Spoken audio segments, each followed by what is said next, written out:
Good morning and welcome to Between the Covers. I'm David Naiman, your host. Today's guest is genre-defying essayist, poet, and scholar Maggie Nelson. Her books of poetry include Something Bright Then Holes, The Latest Winter, and Shiner, which was a finalist for the Poetry Society of America's Norma Farber First Book Award. Her critical work includes Women, the New York School, and Other True Abstractions, a look at the New York School poets and painters, which won the Suzanne M. Glasscock Award for Interdisciplinary Scholarship, and The Art of Cruelty, A Reckoning, a study of aesthetics and cruelty that was named a 2011 New York Times Notable Book of the Year. But much of Maggie Nelson's work is harder to categorize than this. Jane, a Murder is considered poetry and memoir. Her best-known book, Bluets, has been described variably as nonfiction, lyric essay, as poetry, as a blend of scholarship and poetry. And The Red Parts, a memoir, is both autobiography and an examination of sexual violence and media spectacle. Maggie Nelson is on the faculty of the School of Critical Studies at the California Institute of the Arts. She's a recipient of the Guggenheim Fellowship in Nonfiction, a National Endowment of the Arts Fellowship in Poetry, and an Innovative Literature Grant from Creative Capital. She's here today on Between the Covers to talk about her new book, The Argonauts, a meditation on her relationship with her partner, the fluidly gendered artist Harry Dodge, on queer family making and on the limitations and the possibilities of language. As writer Chloe Caldwell aptly describes, the Argonaut lives in a gorgeous gray area that explores language, lust, loss, the ebb and flow of bodies, and limitations on identity and labels. The personal narrative is threaded with theory and criticism, employing a collage technique that Nelson has mastered and made her own. Welcome to Between the Covers. Thank you very much. That was very nice. Thank you, Dave. You've described the Argonauts as auto theory in some interviews. Can you tell us what you mean by auto theory to start out? Yeah, it's a term that actually now I know emanates from feminist criticism, which makes sense, in terms of troubling the line between subjectivity and objectivity and using the self in the theoretical writing. But I stole it from Beatrice Preciado, now Paul Preciado's book Testo Junkie, which was published in Europe several years ago, but just a couple of years ago was translated into English and published by the Feminist Press. And I love that book, and it was useful to me. And I thought her description of the book in its opening pages as auto theory or a body essay, she also called it, in terms of, other works of mine have used philosophy, or they've used like Bluets is more kind of aesthetic theory or color theory or things like that. But this book was really more engaged in, theory, specifically mostly, gender, sexuality, and critical race theory. It was kind of a love letter to my kind of 20 years ago education and then things since, but it's also very autobiographical and personal, as are some things that I write, and it weaves the two together, Well, it does seem like Bluets is also an example of auto theory in your work, but in a way it feels like that the Argonauts is both more personal and more theoretical at the same time. Does that seem right to you? Yeah, I think so. I think of Bluets as I see why they have similarities, but to me, just as a writer, they're really different writerly experiments, because Bluets is, it's allegorical, it's novelistic, it doesn't have named names, it has, its inspiration in part for its voice was something more like David Markson's Wittgenstein's Mistress, or something kind of like its first line is, "Suppose I were to begin by saying." So to me, that's about as novelistic as I get, it's it's a suspended state. And this book is very, its first line is October 2007, so it's starting off, in the realm of spatiotemporal embodied fact, and the personal remains that way. So I wouldn't call it more personal. I would just call it a different way of rendering or experiencing personal information, which has more to do with facticity and not the kind of, abstract expressionist internal landscape of Bluets or something like that, Right. And then the theoretical, it is more theoretical because it's explicitly a dialogue with, feminist and queer theorists that have meant something to me, and people who are, for the most part, would self-identify as theorists in that way. So, there are other people, there are poets and artists and other things, but it's It's really more back in the 70s or in the 80s anthology called This Bridge Called My Back, Radical Writings by Women of Color. They talked a lot in there about theory being used for survival, and I think that what a lot of people have said about this book, and I think that it's true, is that it's interested in eschewing that whole ivory tower notion of like there's theory over here and praxis over here. I mean, this is a very old idea, the theory praxis breakdown. This is like really not today's news. I think that, but I'd never tried to. I tried to do anything that just so explicitly was so kind of unashamed of using theoretical sources, I guess, that in a non-academic setting. Yeah. Well, let's start with the autobiography and weave our way to the theoretical. Okay. The book begins with a juxtaposition of you and your partner both going through a metamorphosis of sorts. Your partner, Harry's, going through surgery and starting to take testosterone, so he's changing physically and physiologically, and you, after many failed attempts, are pregnant, and you in a more familiar sense to most probably are also changing physically and physiologically. Tell us a little bit about that juxtaposition in terms of the enterprise of the Argonauts. I think while all that was happening, a lot of people in my life were like, "Oh, you've got to write about this. It's so interesting." And it always really burned me up. Like I just felt like, what's so interesting? Like, you're sensationalistic. You think what's great. Like, I just was very irritated by it.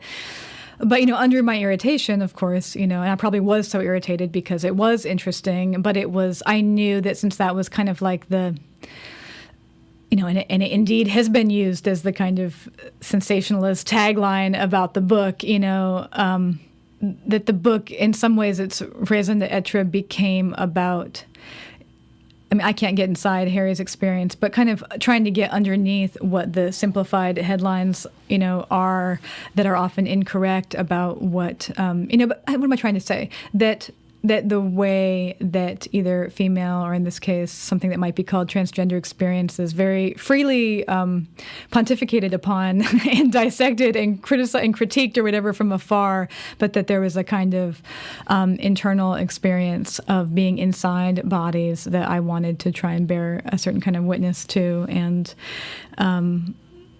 that bearing witness would not fit under those taglines, like the tagline, for example, the New York Times used was, Nelson, the author, undergoes a pregnancy while her partner transitions from male or female to male, but that, we actually wrote them in correction because there's nothing in the book that supports that language about my partner's bodily transformations. That that's not how he conceives of his transition. But in this moment, when there's a lot of focus on trans issues, it's, I think, very important to keep sending out specific experiences that don't fit whatever cookie cutter, the New York Times, op-eds are feeding to us that given day, because the point is specificity and diversity of letting human beings have their own experiences of their bodies and their selves, and the gender is part of that. And the point is not making a new category and then trying to get people to fit into it, because that's where the violence happens,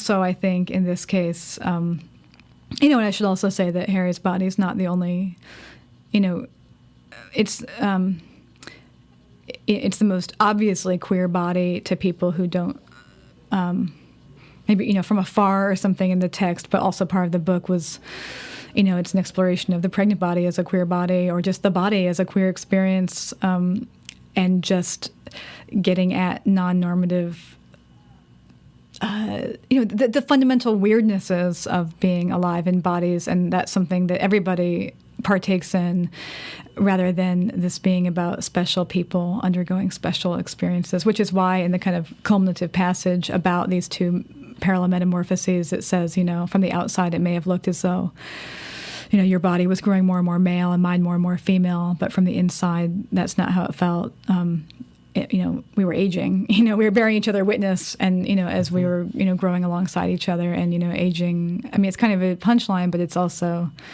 that's what everybody is doing every day, as we're changing unto ourselves and each other, So. Yeah, and I really love that part of the Argonauts where you trouble the idea of pregnancy being normal. Of course, it's normal and it's normative, and the culture is, pushes people towards that being a way of identifying as a woman and as a mother.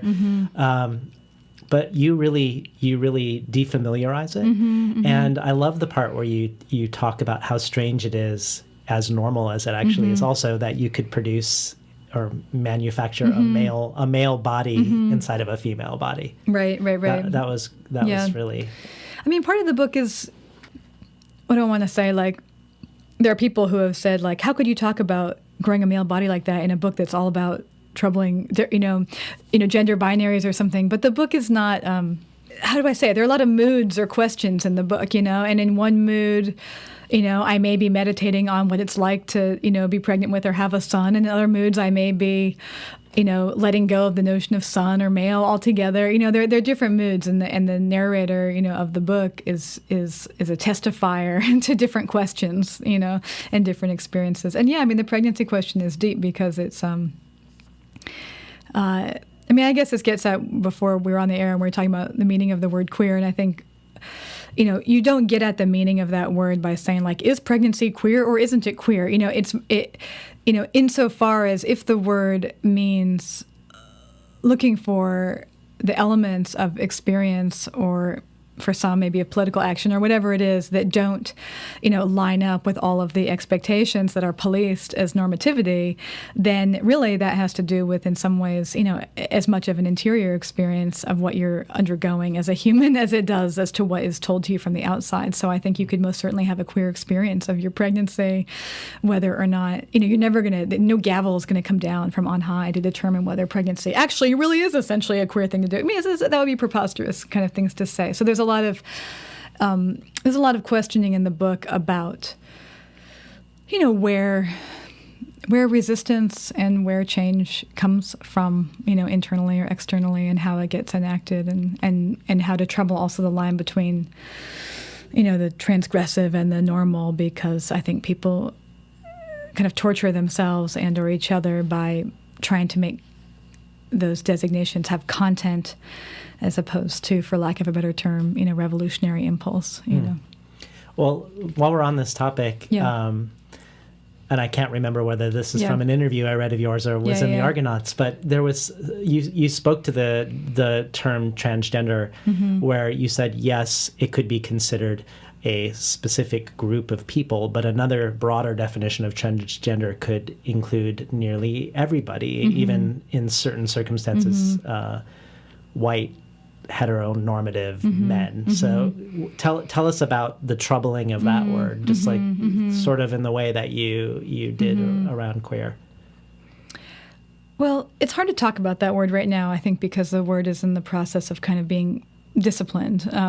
Like the word queer, the word transgender kind of came about, historically to differentiate from transsexual, to be a much broader category involving more people with maybe more diverse impulses than a desire to transition surgically to a different gender, While the word had that large umbrella root, we're not using it really.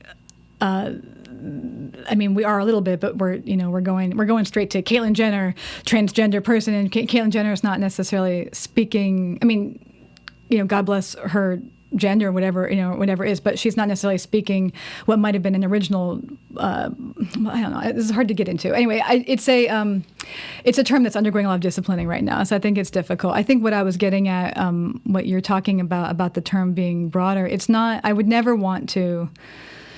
There are human beings who experience on a daily basis a kind of gender dysphoria, to use the pathologized term that we've been given, that I do not believe everybody experiences, and I would never want to mow over that very real thing and say it's something we all have. That's not a good mode, right? Because then that presumes that we just start shellacking other people's experience about what we feel, and that doesn't work. People do feel very radically different about gender experience, and that diversity is like the number one thing I think that has to be reckoned with and accepted. But secondly, I guess, but on the other hand, I do think that it's a big mistake to, feminism has a long history of women feeling like I'm not only woman all the time. Gender is a flickering nature. We have lots of queer people feeling the same way, and it would be profoundly, to me, politically disappointing to devastating should the bodies of cisgendered, heterosexual men be the ones that were just presumably the ones that need do no questioning. We all, I think everybody has a complicated relationship to the disciplinary categories of gender and sexuality unto which we are born. And I think that's why Eve Sedgwick, was my teacher and who's at issue a lot in this book, in part why her work is so meaningful to me was because not vis-a-vis gender, but vis-a-vis sexuality, she was always asking questions like, why on earth would homo and hetero be the defining features of a sexuality? Like, why wouldn't it be, you like fat or skinny, you like old or young, you like, multiple partners or one partner? Like, there's so many aspects of a sexuality. And if you go to any porn site, I know, I'm sorry, it's not family-friendly radio, but like, you can edit this out. But like, if you go to any porn site, I mean, it's one of the most beautiful things. It's like ostensibly straight sexuality is full of, can you play, I won't go into it, but whatever, right. Can you please put shaving cream on a toenail and, whatever. It's like it's so diverse. Right. So I think that's not about gender, that's about sexuality, which is very different. But I think at the same time, it's really, the disaster comes when we presume normativity is all great and fine. It's just these poor bodies that don't fit into it. Let's give them some rights. That's not the revolutionary image for how we might better be able to inhabit our diverse genders and sexualities, to me, In case you just tuned in, we're talking today to author Maggie Nelson about her latest book, The Argonauts. This seems like a perfect time to talk about the theoretical, because you've talked about the difficulty of categorization, the limitations of categorization, the potential of violence from over-categorization. And at the beginning of the book, you not only talk about your personal lives and the changes that the two of you are going through together and separately, but you talk about the ways you've constructed your lives in relationship to language and identified around a specific relationship to language that were polar opposite to each other. Can you talk a little bit about the way Harry Right, sure. looked at language at the beginning of the Argonauts and what you brought to the beginning of the Argonauts? It's funny. Someone asked me recently what I thought the central conflict of this book was, and I think they thought I was going to say something about gender and sexuality, but I actually said, no, it's this opening fight with Harry about language. I mean, they're related, but I think that the, basically, like Harry's a words person too. We're both words people. Harry, even though as a visual artist and a performance artist, is a kind of, people have kind of mistakenly, until they've gotten to know his work, read this book and thought, oh, you're the words person, he's the image person. Not at all. It's more just that I've had this kind of sometimes glib, sometimes profound belief that, I'm unworried about what words can't do because I'm so enraptured with what they can do. And I have this Wittgensteinian belief, which is on the first page, that as he says, the inexpressible is contained inexpressibly in the expressed. So kind of instead of this paranoia about that which is ineffable, you just point your sights on specificity and articulation and trust that whatever can't be captured in language or falls out of it is just kind of, it's hovering there, it's present, kind of like, Holy Spirit. I mean, at least for Wittgenstein, it was theological like that. Harry, at least when we first met, was much more kind of, he has a kind of, I'm trying to remember his name, kind of a Derek Jarman, is that his name, like primitivist streak, kind of about like, he's a fierce ecologist and feels a little bit like, he kind of, I think, aligned and aligns language with all the many forces that have moved us further and further from, our harmonious and decent relationship with our planet and other things like that. So the opening, has to do with, and Harry feeling very much, and this comes from gender, but it's not in any way entirely about gender, but about, Harry's experience as a person, as a non-normatively gendered person, that, I mean, as he says, like, language around gender ever since he was younger struck him as like literally like medieval or worse. Just no, like he just couldn't believe the crude cookie cutterness of language that people used, because and it never related to anything he felt inside. But that was just, gender is just one example. He feels like that about a lot of things. So he kind of has a very fierce agony and frustration with both language's effects and with its inadequacies. And so, some people have said I wrote the book to prove that I win because it's my words, and I'm trying to show what language. I'm trying to give an example of how you can express and contain the inexpressible. I think of it as more of a truce because. It was important to me that at a certain point, actually, I inserted language of Harry's because he's a beautiful writer, and I wanted to trouble. I mean, in addition to the many things that inserting his own language does, one of them was that I wanted to trouble this idea that to be critical of language meant you didn't use it beautifully, because he does, and he's describing a death scene in which I think he very much conjures the ineffable about going through that portal and describing his mother's death. I do too. I feel like I don't feel like there's a winner at the end. Right. Yeah. Strangely, I feel like at the beginning it's a theoretical question that is juxtaposed with what's happening in the changes that are happening physically and what are structurally to your family. Yeah. But by the end, it feels like it's very much on the body, and when, I think it's really powerful when we get to hear Harry's words. Yeah. And it's interesting, I don't know if this was intentional or not, but when he's describing the deathbed scene of his mother, a lot of the imagery is very much about liberation and about life. Yeah. And you're going through birth, but a lot of the imagery seems to be about like the abyss and about death and about near death. Yeah.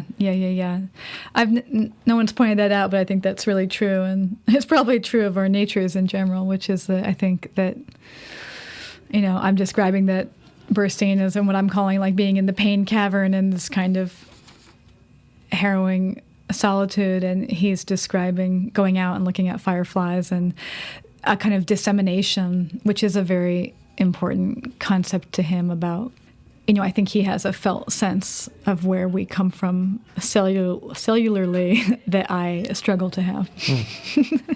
So, well, it's interesting that I don't know, certainly I don't know nearly as much about Wittgenstein as you do, but it's interesting that you choose him partially because he changed a lot around his relationship to what language could do. Because at the beginning, tell me if I'm wrong, but didn't he at the beginning have a theory of one-to-one correspondence that in the Tractatus, and then later he changed it entirely? Yeah. Like, was he troubled and evolving you tell me it? More, because this is an area that between the early and late Wittgenstein, that I love the Tractatus and I love philosophical investigations. I know there are huge chasms in between them, but I'm so much more of a impressionistic reader, so I'm curious. Well, I don't know that I could do anything on it, but right, But I do think at the beginning he believed in a direct one-to-one between the word and what it was referring to, and then abandoned it.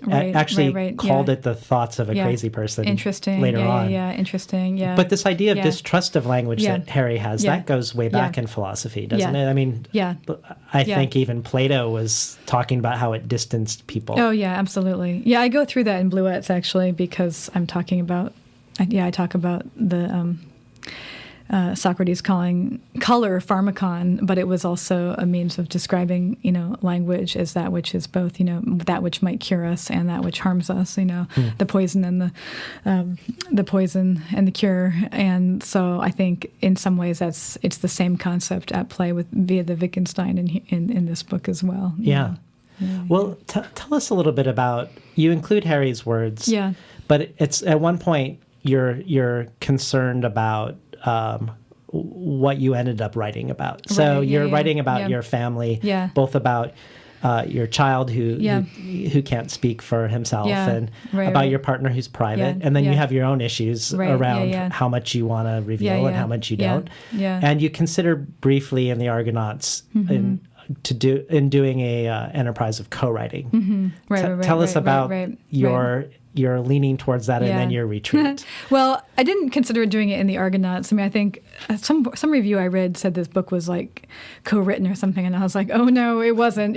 I think what was interesting to me about that slippage was that if you show your hand and show that, like, there's a scene in here where I show Harry a draft, and because I say I allowed him to make, comments in mechanical pencil for me to consider, like, that doesn't make something co-written. That's like what most people do with nonfiction books that are going to involve intimate details of someone that, who's named. So that's not really a very new thing. But I do also talk about in the book that it wasn't this book, but that when we first met, and we're very in love and we remain so. But in that flush of like all the things you think you're going to do together, we talked about writing a book together. But as I say in this book, it eventually caused me too much anxiety because I just, I go to work. I go to work in writing to know what I think and sometimes to know what I feel. And I'm a strong person, but I can bend in the wind of other people, and I think that has a gendered aspect as well. And so writing is a really kind of sacred space for me to figure things out without any watchful eye. I mean, this is a very cliched rendition of what, the solitary writer, but it's true. So I think that, but what I just kind of showed my hand in this book was that I did do that.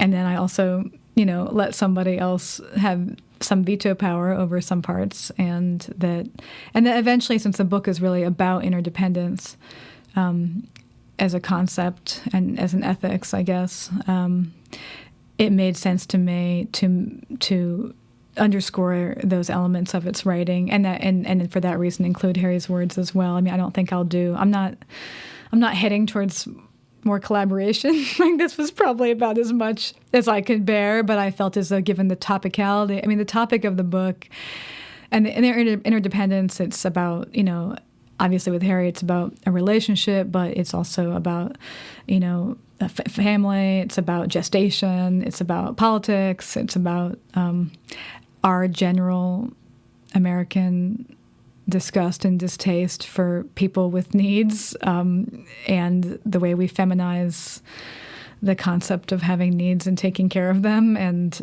then denigrate the feminine in turn. And so in order to, not have a nanny state or, be whipped or mommy whipped or whatever, we, have a very, I think, very disciplinary fatherly logic about,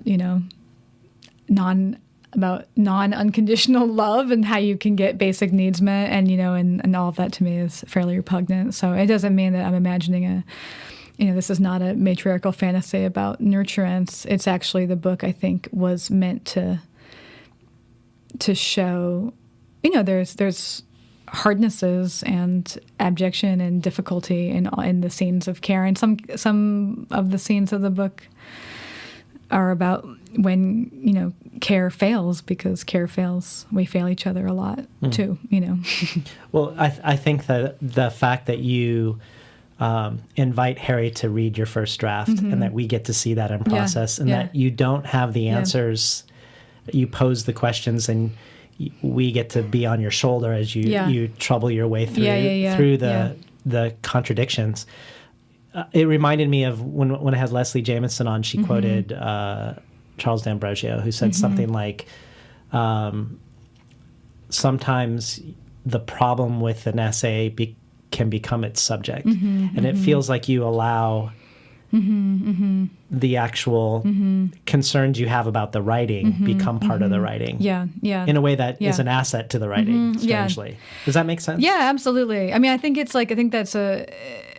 as a teacher, it's a kind of truism that I would say a lot to students about letting the problem of the writing be the subject. There are perils, and that there's a kind of trendy way of doing that where we never feel like we're actually getting, like there's a kind of very, I don't know, like a kind of incrustation of self-referentiality about that process. And I try in the books to have that layering without having it be, I'm always aiming to be like a laser, not to do any obfuscating, and I'm always aiming to really, to use that kind of exposing of the performativity of writing, not to bring us further away from the kind of raw nerves of the thing, but to get closer to it. And I like writing when it does that, and exposes the terms of its production, In case you just tuned in, we're talking to writer Maggie Nelson about her latest book, The Argonauts. One of the sections that I really loved in The Argonauts, Maggie, was the story of your feminist theory teacher, Christina. And you told two stories. You told one about a coup that happens in her classroom.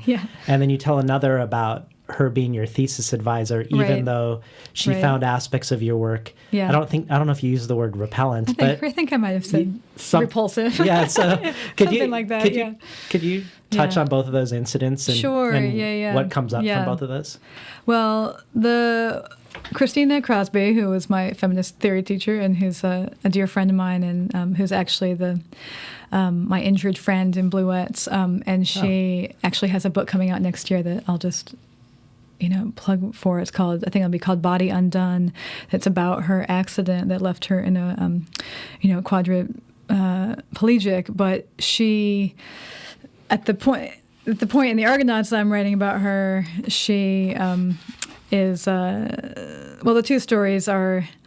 The first one is just about her students kind of throwing a coup where they wanted her and other people to kind of, identify more fiercely, and they staged class away from the classroom and then gave people an index card and a Sharpie to write like how you identified at this kind of height of like 90s identity politics. And, for her who'd been kind of teaching deconstruction and deconstructing identity, this was very, very painful episode. And she wrote Lover of Babe, which was her dog, on her card, which kind of reminds me of, Foucault, when asked, how he identified, he would say as a reader, like these kind of different ways that we give to get out of I keep using the word disciplinary today. I don't know why. I must have, drank it with morning coffee. But the disciplinary aspect of identification. Anyways, that's the first story. And the second story was just how she was at that point fairly averse to personal and writing. And so I wanted to write a thesis as a college kid that was kind of half my own poetry and then half was a scholarly essay on Sylvia Plath and Anne Sexton and notions of confession. And she was kind of like, I don't know about this mixing together of these modes, but you're smart, so we'll give it a try. But that's why I also put in the plug for her beautiful book, Body Undone, because, you fast forward 20 years, not only are we in these changed forms where I'm an adult and have changed in my ways, and she's in this radically changed form from an athlete to a quadriplegic, but she's also changed in terms of, her last book was about Victorian literature, and her new book is this, excoriating and lovely account, kind of vis-a-vis phenomenology and about what it means to have a body and what it means to have a damaged body. So it's kind of it's a deep pleasure to not her injury, which is a deep sadness, but her capacity to move to writing about the self, and so beautifully is a lovely link that now we share. You cite in an interview a really interesting thing around the subject of the private and the public, from a Chris Kraus review of Eileen Miles. Like Kathy Acker, Miles values the most intimate and shameful details of her life, not for what they tell her about herself, but for what they tell us about the culture. I think that's really a fascinating take the thing I like about that is that, I think that's what's the phrase, like Monday morning quarterbacking, like later on you can be like, yes, these details tell you about the culture. I think at the moment of writing, like I don't think I don't care, and I wouldn't encourage any writers to care. Like you can't be like, oh, this private detail will tell us something about the culture and this one won't. You just write out what you need to write out. But I think that I don't believe there are any private details that don't tell us anything about the culture, and kind of vice versa. So I don't really know. Since I hear people all the time rehearse this issue. I can't believe we're still talking about it, honestly, but people still rehearse this issue about this, bifurcation of our private lives and of, public life. And I think part of it to me is political, in that certain bodies, Black bodies, female bodies, but privacy is a gendered concept, and many people have not had access to either privacy or a public space in the same way. They still don't, hence Black Lives Matter and everything else. We don't experience privacy and public space the same way depending on the forms of body we have. So given that, when people even talk about privacy in the public, as opposed, I don't even know often what they're even talking about, because, I mean, obviously it's a very, cliche, but, even Roe versus Wade, stands on the privacy of a woman's relation with her doctor. Well, what is that? I mean, why is that's the kind of reproductive justice we want? Not to me, like, I'd be much happier to have it be a much more public decision, not a, It doesn't need to be a private, this whole privacy thing. I'm like, it's not private. It's just non-enforced childbearing. Like, that just seems like we could all get behind that in a public way, Right. So I think that I'm just, I like the crisscross statement, not so much for like its indication. There may be ones that don't tell us about the culture, but more about Eileen Myles as a writer, as somebody who's very practiced in making those links between the private and the cultural, just as a kind of commonplace in the work. And that term she uses, vernacular scholarship. Yeah.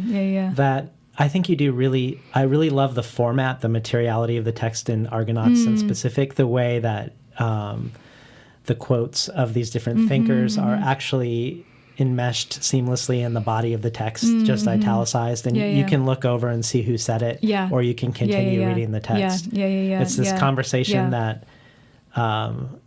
it just flows through with your own words. It's interesting. That's good. Yeah, I mean, I got a PhD, and ever since I, have been doing academic writing, I've been trying to undo and find out how to use other people's quotes in a way that really performs how deeply a part of your thought they become. And every book I do, I try something a little bit different. This book, the marginal attribution, seemed to work. In Bluets, I use parentheses. This is my favorite one. Oh, great. Yeah. I don't know if it will recur or not. It really is just cribbed from Roland Barthes, like everything else about my work. So. Do you use index cards like he does, or like he did? Like he would have those files of index cards, and then I don't. I use some index cards actually for a book of mine, The Red Parts, but I think that's the last. Oh, and I used them in Bluets, I guess. Those are the last index cards I've had. Yeah.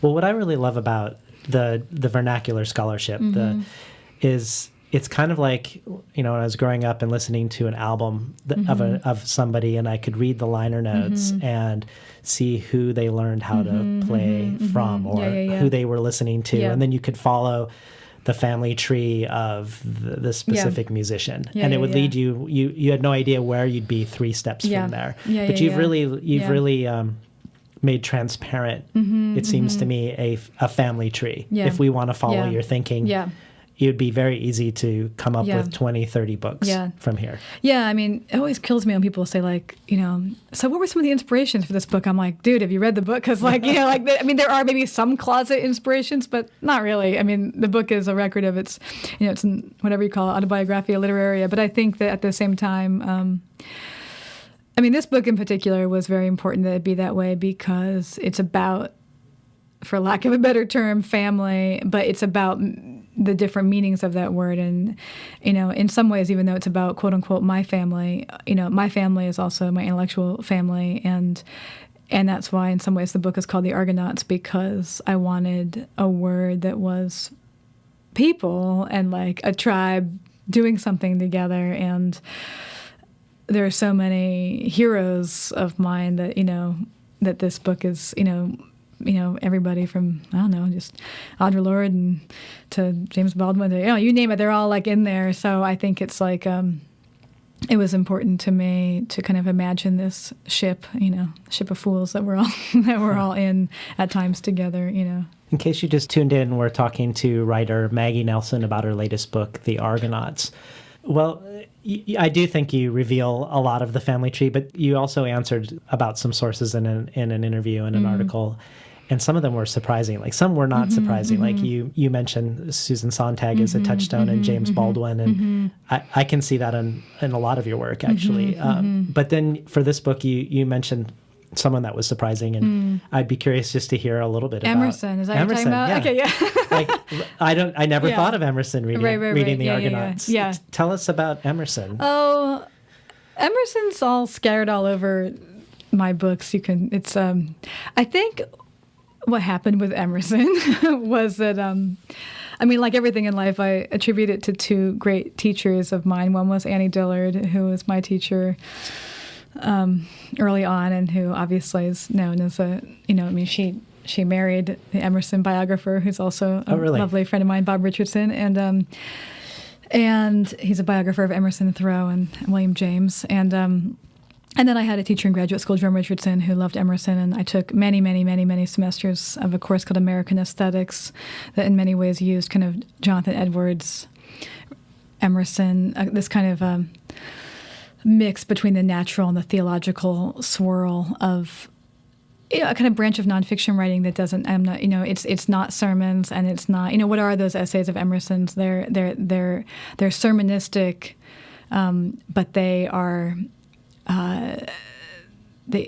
How do I say it? I don't think I have this in the Argonauts actually stylistically at all, but they set up shop in my mind. My image of Emerson essays is often I'll be like imagining them happening like a windy stair somewhere, or or rolling around in a kind of rainbow colored cosmological space. Like they're very strange in terms of like where the writing is happening, and I think that is totally fascinating. And I just think, there are so many Emerson lines that are kind of branded onto my head, and many of them appear here. The one in here I think that recurs is about him saying that spirit is matter, pressed so thin, and his own. This relates to what I was talking about with Harry before and about ecology, but his Emerson's own migration, I guess, about thinking about what spirit is and what matter is and what they have to do with each other, and is nature the kind of term in between that negotiates. And I am very interested in those questions. So.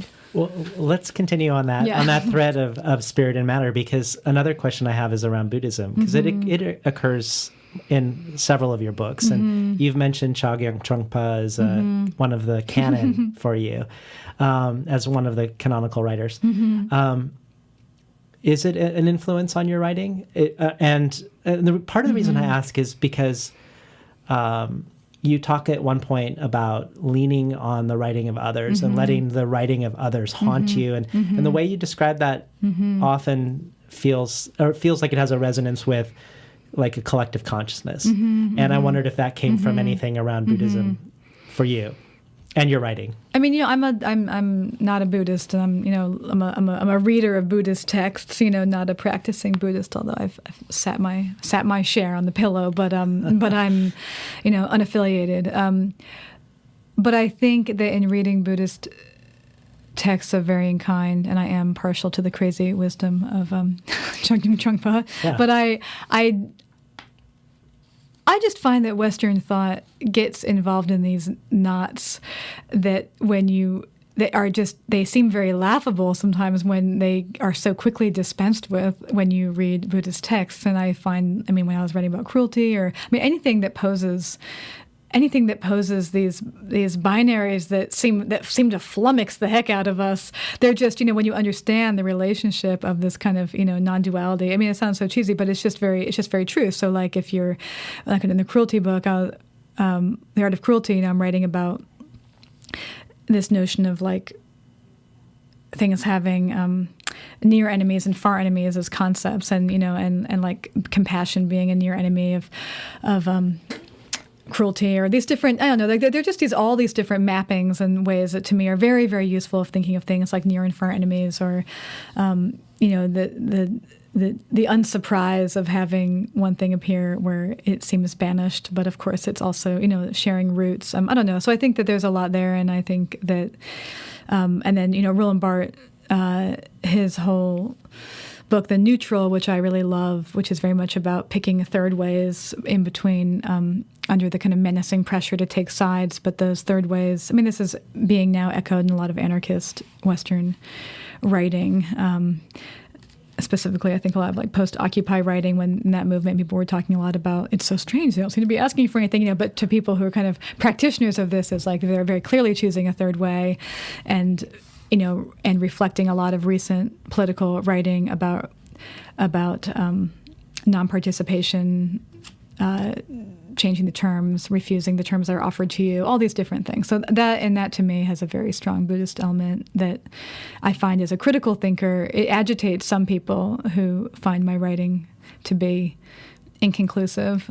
Like when I wrote the cruelty book, I can remember doing some radio or some show where, it was like, oh, that's all really well and good that you're putting all this violence and art in context. But tell me, do you think watching violence makes us more cruel as people? And I was like, right, like, and you feel like you feel bad because you're like, oh, that's what you really want. You just want me to tell you. But, I'm just not that person, and that will prohibit me from being a certain kind of public intellectual, but it will allow me, hopefully, to be the kind that I actually am, which is somebody who is more interested in specificity and context and the true action of criticism, which to me is more about the mind in motion, Is that your attraction to Deleuze as a philosopher? Because when you talk about in Buddhism giving you a way to sidestep the terms of like not inherit the questions necessarily of the Western tradition, it feels like he kind of does that. Yeah. In a way, he's like, well, the mind and the body might not be the same thing, but it might not be the crucial question we should be asking. And so he just starts from another place. And it's so weirdly radical, but so simple at the same time. Well, you get into this knot where you think, okay, here are the main questions, mind, body, question, whatever. And you think to move on, you have to solve them, but the action of just saying, interesting, but shrug. I think the actions over here, is a very worthwhile one. And I can remember when even being really, really young, like in high school, I read a book of John Cage interviews. I didn't know anything about his Buddhist inflections or anything, but what I was obsessed with was when interviewers, here we are, that's why I say I've learned this skill. I don't always use it. But, interviewers would ask him a question and he would say, forgive me, I don't think that's an interesting question. And I just couldn't believe that he sounded so polite and so untriggered, as we say. And yet he just refused that. He just said it was, and he just said it wasn't interesting. He didn't say it was wrong or angering. He just said it's not interesting. That's not an interesting question to me. So I just think that forgive me, I don't find that interesting question. It's just a kind of constant. I hear it in like a British accent, which he didn't have, but I just hear it kind of ringing in my mind as this endless possibility. And then behind it, the goad is, what is the interesting question, and how do we get there? Well, let's return to the beginning briefly. You said that some people wondered whether the Argonauts was you winning the argument around language against Harry's argument, and that definitely wasn't my opinion. But you described the book ending in a truce. Do you feel like that's true? That wasn't my experience of it it being a truce. I don't know that I could articulate it. I think the question became uninteresting to both of us, and I don't think it's as interesting for Harry at all anymore, and it is not interesting to me. I mean, there's a tradition of this too. Like I'm thinking of Richard Rorty's Philosophy in the Mirror of Nature. I don't know if you know that book, but where he just kind of says like, oh, we've been using all these ocular metaphors about knowledge, like I see or whatever, and like it was the wrong, we were on the wrong sense, like it was the wrong metaphor. But these kind of moments where you just kind of turn the kaleidoscope, and I think that the reason why he comes to mind is because he also very explicitly turns away from this idea of the problem of representation in being the problem, like that there is a real, and how do we represent the real, and how do we live with the fact that we only can see through a glass darkly or whatnot, and he just says, wrong question, because every being or anything, sentient is not perceiving the same world because the world's determined by our senses. So, I think Harry and I still differ in that he still believes there's a real somewhere, and I don't know that I do, but I think that in some ways, we both just have moved on to focusing on our own apertures. He always tells a story about when he was kind of self-taught and didn't go to college, and when he went to grad school for art, everyone was talking about representation, and he didn't know.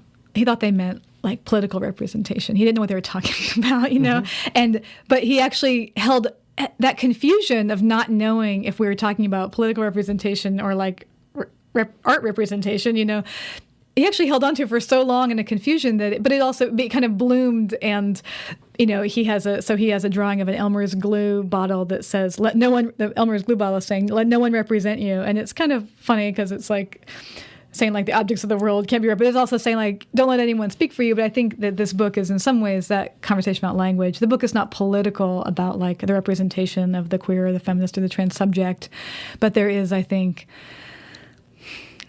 to a reader with a certain antenna on, there's a lot of the arguments that the book is making do undercut a certain normative political argument about representation and rights that would be like as if those are the only way to go as we try and find more equitable ways to live, Yeah. I hope I'm not so far afield that No, seems to make sense. That Okay. matches Yeah, my okay. experience more than the truce Right, idea. yeah. Somehow, I can't articulate it, Yeah. but somehow I feel like your family making and your bodies in the book answer the question without words. Right. Somehow. Yeah. I mean, Yeah. that doesn't make sense because you're using words. Yeah. But Yeah. it ends in a place Yeah. that feels like the question has fallen away. Yeah.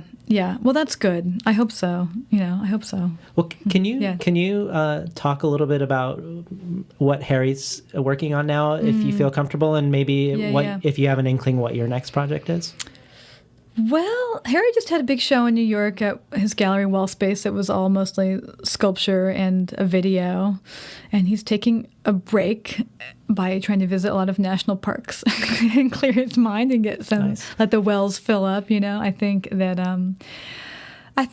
again, with this question of representation, he's kind of been in a long, he began performing with his body and voice in film and on stage, and then has had a kind of long swing away, mostly because he felt like his body was so confusing for people that he couldn't just convey what he was meaning to convey, because everyone was just like, why does he have a beard, and like they couldn't take those leaps. So he kind of removed himself physically from his art for a very long time, and either collaborated with people who were performers or made abstract drawing and sculpture. And he's just started, the video that just went up in New York was him performing, and I think he'll probably do more performance again now. And I think that he's also he's really interested in questions about technology. His show was called The Cybernetic Fold, which is an antiquated term now from, it's a non-current use, but I think it refers to a Sedgwick essay that aims to trouble the binary between the analog and the digital, and to show how analog and digital systems are usually always, even in our human bodies, like we have some systems inside that are digital, not digitized, but that have they work on an on-off, and then analogs work on a kind of grayscale.